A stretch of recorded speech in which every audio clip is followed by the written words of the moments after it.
అమరావతికి మళ్ళీ పూర్వ వైభవం రానుంది. రాజధానిలో నిలిచిపోయిన పనులకు త్వరలోనే మహర్దశ పట్టనుంది. 5 ఏళ్లుగా అతిగతి లేని ప్రజా రాజధాని మళ్ళీ కలకల్లాడబోతుంది.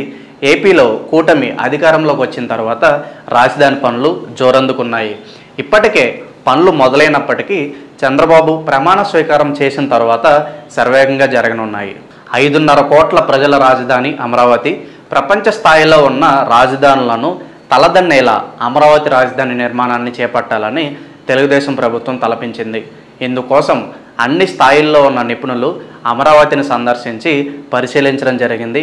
అమరావతి రాజధాని ప్రాంతంలో ఉన్న వాతావరణాన్ని వాళ్ళు చూడడం జరిగింది. ప్రపంచ స్థాయిలో ఉన్న రాజధాని నగరాలను తలదన్నే విధంగా అమరావతి రాజధాని నగరాన్ని నిర్మాణం చేయాలని సంకల్పించారు చంద్రబాబు నాయుడు గారు.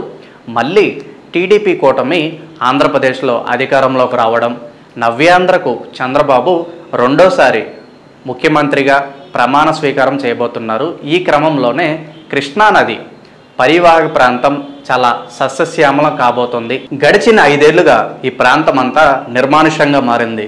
పిచ్చి చెట్లతో నిండిపోయింది. అడవిని తలపించేలా తయారైన ఈ ప్రాంతం మరోసారి కలకల్లాడబోతుంది. పూర్తి స్థాయిలో నిర్మాణాలు ప్రారంభం కానున్నాయి.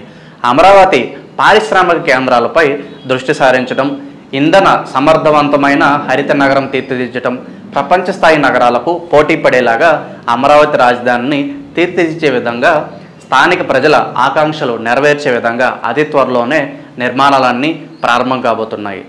ఎన్టీఆర్ జిల్లా, పల్నాడు, గుంటూరు, బాపట్ల, కృష్ణా, ఏలూరు జిల్లాల పరిధిలో సిఆర్డీఏ విస్తరించింది. దాదాపు 8,352 చదరపు కిలోమీటర్ల మేర విస్తరించిన అమరావతి రాజధాని ప్రాంతం మరొకసారి కలకల్లాడబోతుంది.